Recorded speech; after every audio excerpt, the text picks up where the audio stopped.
আমাদের আজকের প্রার্থনা। প্রথমে নমস্কার জানাই ঈশ্বরের সকল শিষ্যদের।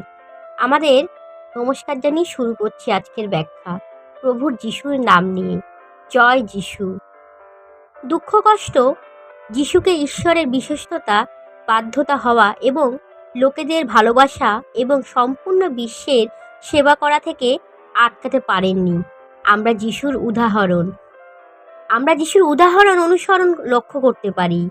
আমরা যখন কঠিন সময়ের মুখোমুখি হই, তখন যিশুর কারণে আমাদের যে আশা এবং আনন্দ আছে তা মনে রাখতে হবে।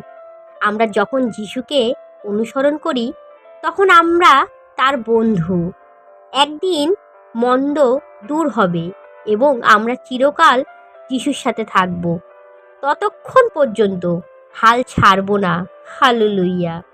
ততদিন যিশুর সাথে সময় কাটাবো এবং তার ভালোবাসা ভাগ করব অন্যদের সাথে। জয় যিশু, জয় হোক। ধন্যবাদ প্রভু, যিশুর পবিত্র নামে ধন্যবাদ। আমাদের সর্বদাই যিশুর আদর্শ অনুযায়ী চলা উচিত। বিশ্বাসের পথে যিশুই আমাদের নেতা। তিনি আমাদের বিশ্বাসকে পূর্ণতা দেন। তিনি ক্রুশের উপর মৃত্যু ভোগ করলেন। ক্রুশের মৃত্যুর অপমান তুচ্ছ জ্ঞান করে তা সহ্য করলেন।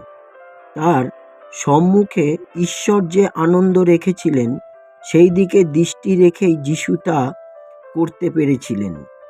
এখন তিনি ঈশ্বরের সিংহাসনের ডান পাশে বসে আছেন। আমরা সেই একমাত্র করুণাময় ঈশ্বরের কাছে প্রার্থনা করি, যিনি আমাদের পাপ থেকে উদ্ধার করার জন্যে তার একমাত্র পুত্রকে পাঠিয়েছিলেন। হালেলুয়া। জয় যিশু।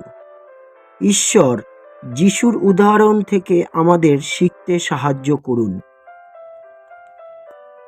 আপনাকে অশেষ ধন্যবাদ আমাদের সাহায্য করার জন্যে।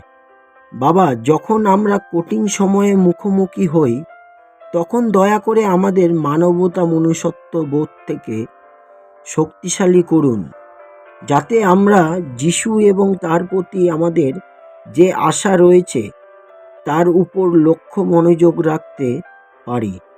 বাবা, আমাদের আপনাকে বিশ্বাস করি।